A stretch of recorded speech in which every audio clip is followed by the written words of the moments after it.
everybody, welcome to the studio. Is everyone having a good, what's today? Wednesday morning? It's so nice out. The morning starts with fall temps and I have all my doors open and then it heats up, but I love the mornings.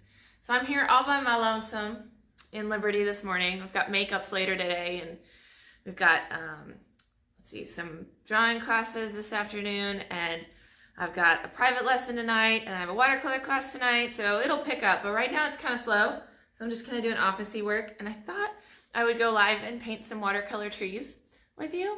My Monday class did doodles. Hopefully you saw those on the page, and they're very inky doodles. I don't even know how to explain it other than that. They're very illustrative. They're maybe a little bit abstract, very geometric, little doodle art, and I loved that class. But then it got me playing with a little bit more realistic trees, but still a combination of ink and watercolors. So I made one on Tuesday in my lunchtime sketch break with my club members, and I was like, "Ooh, this would be a fun one to do on Facebook Live." So here I am on Facebook Live. So I'm gonna do some painting today. I'm gonna flip my camera. I always feel like it's weird if I just start and you don't get to see my face. So I'll start here, and then I've got another tripod. See? Where? Here's it, right there. I'll put this camera in this tripod so you can see what's down below, and then you won't have to see me. But I've got some watercolor paints, I've got some Sharpie markers, and I just thought it'd be fun. So let me show you what I got, and if you want to follow along, you absolutely can. And if you just want to kind of take notes, you can, whoa, come on camera, there it goes. You can try it later, or, maybe you just enjoy watching me paint, which is also awesome. So I'm going to turn the camera around, maybe. If your daughter wasn't in school, you would join. Oh, good. Well, the good news is anytime you have these live videos on Facebook, they archive them on our page. So they're easy for you to catch later if you need to. If you ever can't find them, you just send me a message because I'll find them for you. And if I'm really on the ball, which is rare, I would even upload them I download them off of Facebook and then upload them to YouTube and then write a blog post. But thanks, Mary. Mary Ellen's like, I love your face. You're so sweet. You're good to me. But I'm rarely that on the ball.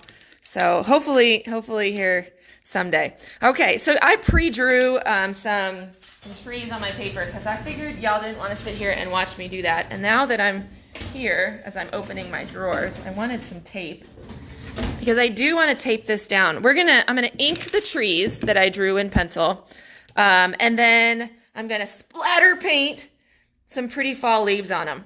Now, for anyone who wants to try this at home, if you want a template for trees, because the splattering doesn't really need a template, but let me bump my camera. If you want a template for trees so that you can do this at home, let me know with just like a comment maybe below the video might be the best way to do it. I've been experimenting with different ways, and it's been working really well. If you comment below the video, I can Facebook message you the PDF, and then you can download and print it. And there's a really cool pencil transferring trick.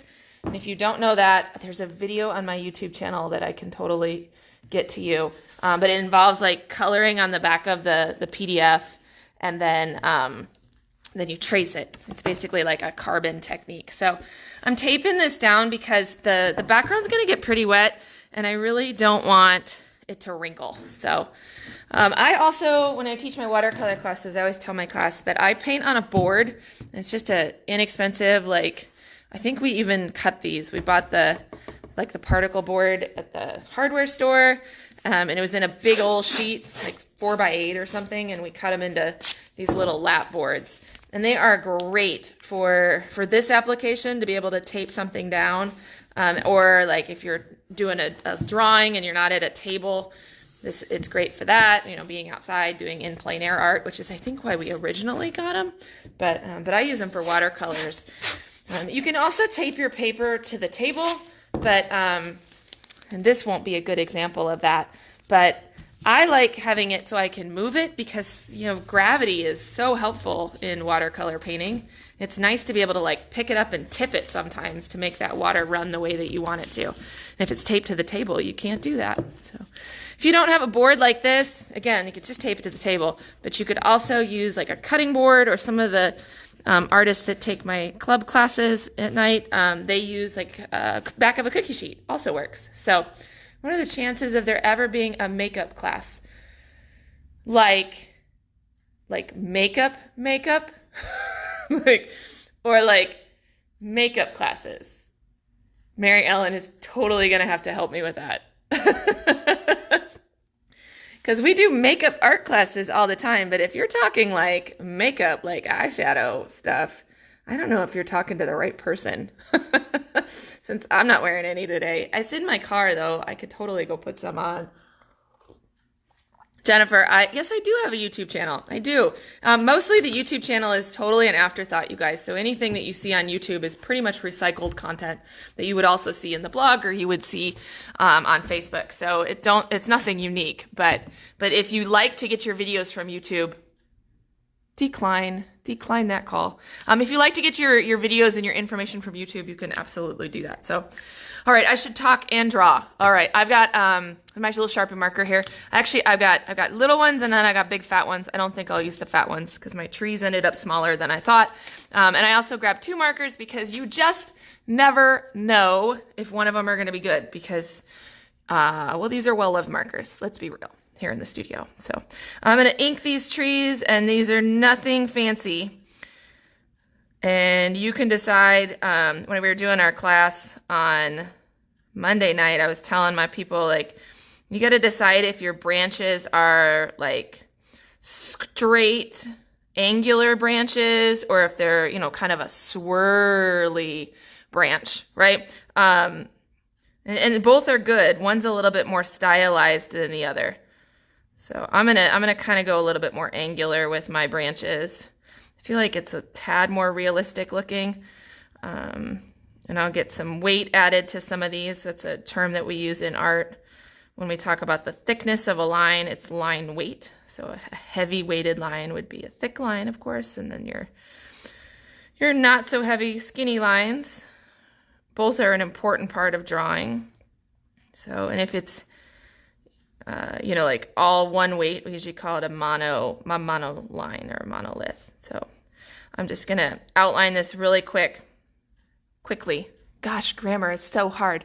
Quickly, I'm going to outline it quickly, right? Because it's an adverb, not an adjective. I catch myself, but I don't catch myself before I say it. So I try to correct myself. Hopefully I'll learn someday. Here we go. We're almost done with one tree. Now I'm using a Sharpie marker. Sometimes in my classes I also use microns, both of which are awesome. Love them. But whatever you use, you want to make sure that it is going to be a permanent marker, right? Don't use a washable marker for this.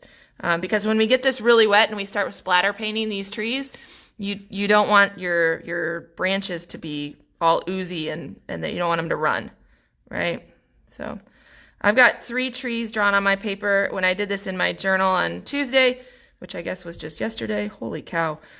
When I did it yesterday, I did one big one, which was also fun, but I thought this cute little grove of trees would be different and something new. Gotta keep things fresh and interesting, you know. I should have brought my journal up here. I could have shown you what I did yesterday. I like these little trees. These would be perfect on like at the front of a note card or on the top of a piece of stationery. Or if you were, making a little piece of wall art for a friend.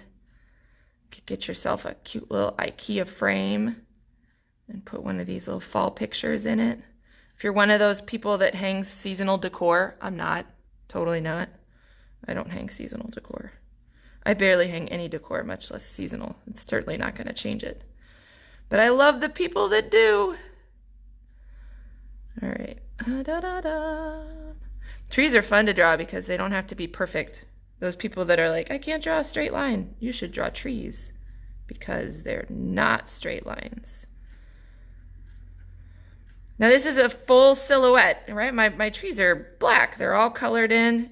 You could also do this with an open design where, that you actually outline the outline of the tree and leave the inside white. A little bit trickier that way. You also, still not difficult, but just different, right? It has different challenges. You could outline it in like a brown if you had a permanent brown marker. Ooh, a gold. Gold would be really pretty with this. So no, you can totally customize this. It does not have to be a black silhouetted tree.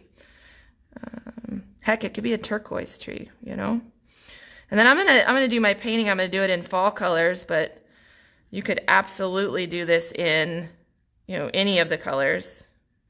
If it was a spring tree, you could do, kind of the pinks and the floral colors, or, a springy green. You could do a whole season of trees, right? Some of them bare and some of them having leaves on it. That'd be a fun piece of art to have. All right, I'm almost done with my little tree here. Just a few more branches. I'm gonna weight some of these so that they get a little chunkier. They make more sense that way, right? As the branches are closer to the trunk, they're heavier and chunkier. When I did my drawing, I didn't actually weight them. I just kind of drew the general direction of the sticks.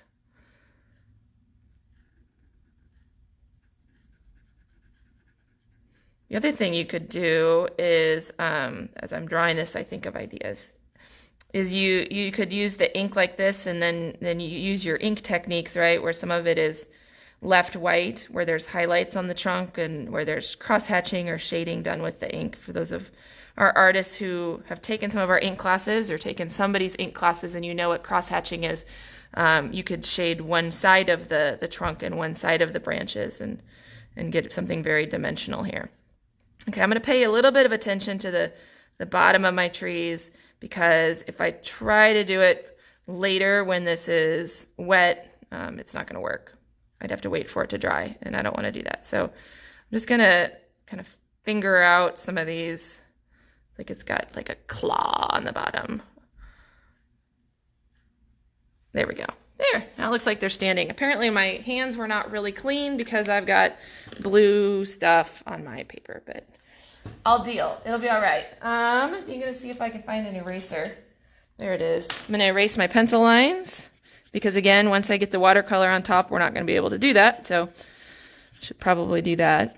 You want to make sure, and everyone's pens are going to be different, don't do this step if your Sharpies are still a little bit wet, or you will smear the ink across your paper, and that will make you sad, or, knock over your coffee cup, which is what I just about did. Okay. All clean, all the erasers stuff off. Let's have a little fun. My paints today are the very, very inexpensive paints from Michaels. They are an Artist Loft brand. They are cheap. They should cost you less than $7. They last a long time. They have beautiful colors, and I use them for most of my classes. Every now and then I'll get out my tube watercolors, or every now and then I'll get out my my liquid watercolors, but this is probably my favorite palette to use for a lot of reasons. One, it's very accessible for other people, and when I'm teaching classes, I don't want to use supplies that other people aren't going to have. The other reason is it really is a nice palette. It has some really great colors in it. It lasts a long time. It doesn't feel like sticky, and it's a nice palette full of colors. So if you need the link for this, send me a message. It's just a Michaels link. It's not an affiliate link or anything like that, but I'll send that to you so you can find it. They are kind of ebbing and flowing as whether they're in stock in your local store, but I guarantee you that if you watch for it, they'll come back around because they're always around, okay? Now, one thing I will say about this type of paint, it is a student grade paint. It is a chalky paint. It's not like it's not super, super translucent, which is typically with watercolor paints, what you'll find is that, they're really translucent. You can see right through them. This has a little bit of a chalkiness to it, even when it dries. And so, or I shouldn't say even when it dries, especially when it dries. So one of the things that I try to make sure when I'm using this palette is I'm never putting it on too thick, because then the chalkiness isn't quite so noticeable. All right, I got 2 jars of water here. One of them I will use to wash my brush, and one of them I will use whenever I need clean water, which will be often in this application. And I've got some paper towels handy. I've also got kind of a piece of scratch paper. Where do I have my piece of scratch paper? There it is. I got a piece of scratch paper that I'm just going to use as a mask later, so when I splatter, it doesn't go on top of these trees. Okie dokie. Let's play. So the first thing I'm going to do with my clean water, make sure my brush is really clean, is I'm going to wet my paper all around these trees. And again, you want to make sure that your ink is dry before you do this, and that you're using a permanent marker. Now I'm going to wet pretty big. I'm going to, wet areas that I wouldn't normally, put my crown of my trees, but I want to wet outside of that just so that it gives me some extra room to play with. Okay. Now, if I pick this up, you can kind of see the light shining on it. This is another reason why, is when you're doing it on camera, it's nice to be able to lift it. I can see where my wetness is. I can see a little bit of a drier spot right there. So let's fill that in. A lot of times when I'm painting not on camera, I'll rather than lifting it, I'll take my face and put it down right next to the table. It's a very active thing. Right next to the table, and change my angle, and then I can see it. We can also see, I don't know if you can tell on this camera, but my paper has already started to buckle. Even though it's taped down, it starts to do a little bit of this wavy action. That's just because it's so wet, okay? You got to be aware when your paper is doing that. One of the frustrations people have with watercolors, even when you use a good watercolor paper, is you paint and you paint and you paint and you paint and you paint and you put all this stuff down, and then all of a sudden, right in that groove, all the paint falls and it goes into that valley. And no matter how much you keep playing with it, it goes into that valley and you're frustrated with it. Okay? If that happens, first of all, soak up what you got in the valley and walk away from it. Just leave it alone. It needs to dry. The paper gets to a point where it cannot take any more water. It needs to dry before you can paint anything else on top of it. So when you get to that point, just know that, and you need to walk away. Now I'm to the point here where mine is pretty wet. The good news is I'm not painting washes on the top of this. I'm gonna paint splatters. So I did kind of dab it with paper towel. Sorry, I was talking. Just so I don't have any puddles on there. And then let's start. Woo, don't knock the camera over. We got to hydrate up my paints. I'm going to use all these wonderful oranges because that's my favorite color. All right. Now, since I'm dropping into water, right, because I put water on my paper, I'm dropping into water. Thanks for the hearts, everybody. Love it. Then I know that it's going to dilute the paint when it hits the paper. So I want to make it a little bit more concentrated than I would otherwise. And I'm going to tap my brush. Okay. Now, do you guys know you can erase watercolors? So if you see this and you're like, ooh, I didn't want some leaves on the ground. Not a problem. Wash your brush off. That's my dirty water. Dry it off. Grab some clean water. Not a big deal right now because there's not a big difference between these two, but eventually there will be. Get this wet down here. Get this wet again. You do one of two things. Dab it with a paper towel or dry your brush off and soak it up. Okay. This one's a pretty big area, so I'll use my paper towel for that. Okay? As long as it's still wet, most times you can soak it up. Sound good? All right, let's get this wet again. Dab, dab, dab, dab, dab. We're going to go back and forth with splattering and dabbing until I'm happy with my trees. Dab, dab, dab. I want a good mixture of, see how the dots didn't move over here? They're kind of like really shaped and formed, and then some of them are like, totally watery and washed out. I want a good mixture of all of that when I paint my trees, and they're gonna come to a beautiful shape. So let's grab, since that doesn't happen again, whoop, I get some of this red orange off over to the side. Again, clean water for this step. Don't use your dirty water. Rub, rub, rub, rub, rub. Sometimes it needs a little bit of friction. Rub, rub, rub, rub, rub. Dab, dab, dab. Dab, dab, dab. Here we go. I love the pinks too. We'll get to that. Let's start with some yellows. Clean water to hydrate the yellow paint. Don't use dirty water. That's gross. Here we go. Tap, tap, tap. Hang on. Here we go.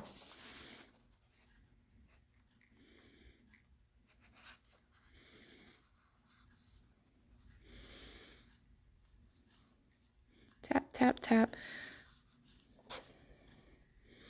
Now, if you didn't want to hover your paper over the top, you don't have to. You could also cut a mask out. They actually make masking fluid for watercolors if you want to. But that's probably. That's probably unnecessary, but if you really wanted to, you could also use rubber cement. Sometimes we use rubber cement as a masking fluid if there's areas you don't want the watercolor to go. But all right, there's a puddle right here. That's a little bit too much of a puddle, and it's a puddle that's just like a little bit of a peachy water. I don't want peachy water. I want pretty colors. So I want it wet because I want my paint to move, but I don't want it in a pool. So I'm going to grab my paper towel and I stick it down like a wick, and it just soaks it all up. Just the puddle part. I want to leave the pigment. The color's cool, but no puddles.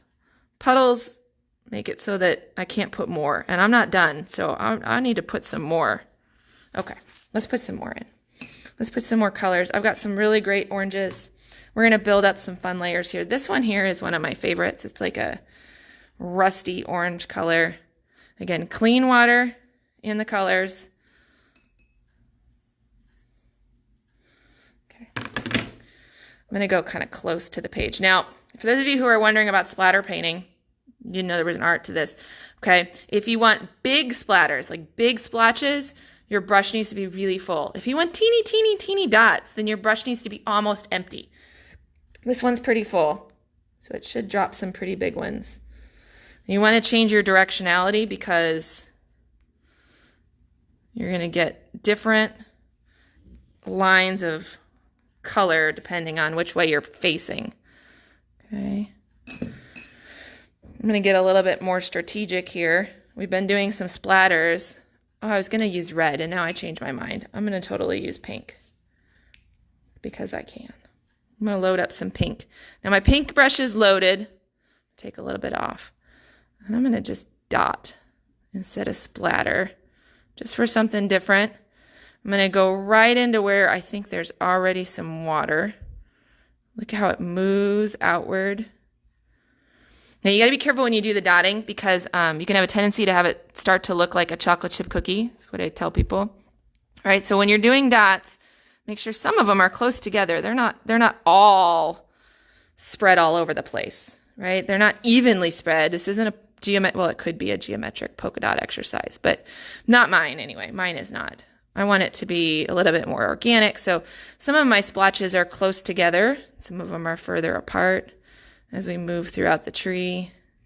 Dot, dot, dot. Dot, dot, dot. I love that. Look how bright that is over there. You know how that happened? It happened because my brush had more concentrated pigment on it. It had to do with the what I actually loaded on my brush. The ratio to water and color, it had more of the color, more of the paint, less of the water. Still wet, just a different ratio. Okay, that's fun. Wash my brush in the dirty water. Let's grab some orange. I'm going back to which color? I'm going to pick a different color. I got so many oranges here, I don't know which to use. This one's almost a salmon color orange, but I like it. So let's dot up here. Now up here, see how dry that was? Because it didn't move. That's okay. I'm going to go ahead and put it up there, and then I will add water to it. My paper starts to dry after a while because, you know, that's just real life. Dot, dot, dot. Dot, dot, dot. Your tree doesn't have to be like all these colors either. It could be like one color or two colors. Do you love this over here? If you don't, you could wipe it up. I kind of love it. It's kind of dripping down. I feel like it looks like falling leaves. Dot, dot, dot. I always tell people your brush will release color wherever you lift it up. So not so much in this application, but in other applications when we're doing kind of a sweeping color or filling color, people get frustrated because they move it and nothing happens in this whole travel path. And then when you get here and you lift up, it goes whoop and it drops all the color there. So when you lift up is when it's going to release all that color for you. So just be aware. Let's put some water on here. So I've got just clean water, right? I washed it in this one. I dried it on my paper towel to soak up any of the dirty water that was on that brush. And then I refill it with water. I think of our brush like a sponge. I'm going to take a little bit of water off. If it's really full, it's going to drop a bunch of water. I don't want a bunch of water. I just want a little. Now, as I do this, my brush fills not just with the water, but the pigment that is next to it. So, you know, you might get to a point where you want to wipe it off and refill with clean water. especially if you're kind of going into an area that you don't want to drag that new color into. So, can you see the puddle that's happening right here? We're going to go back to that. We're going to play with that in a little bit. So I'm looking at color, I'm looking at shape. I have a little bit of white space in here, but not a whole heck of a lot. Looks like trees. I want to play with some of the leaves that are down here in the branches. Maybe we'll do that next.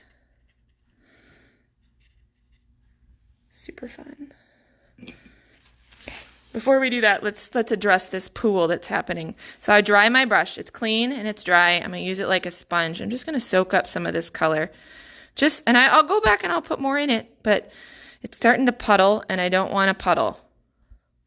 So I'll let it dry, kind of let it recover, and then I'll go in and I'll add it back in, but the paper needs to recover. Just needs a second. While it's drying, because there's always something to do while you wait, let's grab some yellow. Clean, dry brush, clean water, makes for pretty yellows. We don't always want pretty yellows, but in this case I do. Tap, tap, tap all over our tree. Tap, tap, tap. Okay, that's a lot of yellow and not a lot of another color, so let's go in with the pink. Where's that pretty pink I was using? Here we go. Tap, tap, tap. When it touches the yellow, it moves. It also picks up yellow, so if you don't like that, wash your brush, dry your brush, pick up some new water, come in here and grab some more pink. Tap, tap, tap.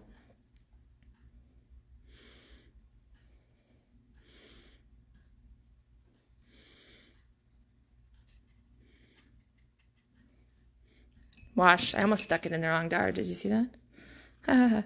Water. Okay, let's clean up a little bit of this. It's starting to mix too much, so I dry my brush. I'm going to use it like a sponge. I'm going to soak up a little bit. Right? Sometimes we can use our brush as a sponge. Sometimes we can use it as a brush to actually apply paint. And then sometimes it's really fun. We can use it, I usually just call it a tool, like a pusher. And I can move paint around with it. In order to do that, I have a brush that is loaded with clean water, but only moderately. If it's too much loaded, it's going to drop color. If it's too dry, it's going to soak up color. So you got to get just that perfect balance. All right, look at that. I'm tapping in some color, and we're getting a pretty tree. Got to kind of imagine what your tree might look like. And then we're gonna do our last little bit of splattering, and I'll let you go for the day. You could play with this forever, right? I mean, forever. We could also paint the ground if you wanted to, which I just might, but we'll decide here in just a second.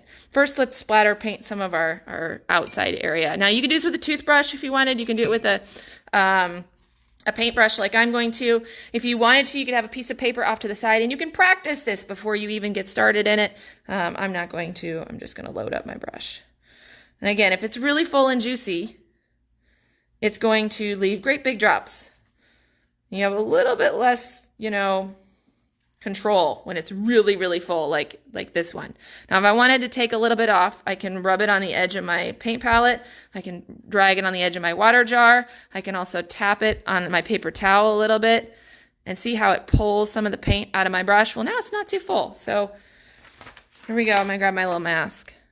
So I'm going to aim for the corners of my paper a little bit.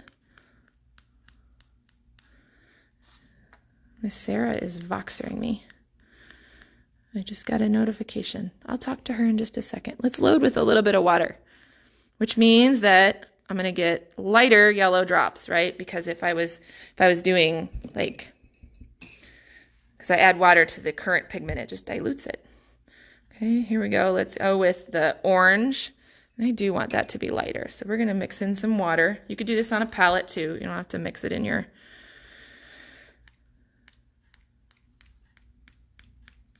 A little bit there. Yay. Okay, I'm going to splatter paint in a little bit of water. And those water drops will grab onto some of the other ones I just put down and kind of ooze a little bit.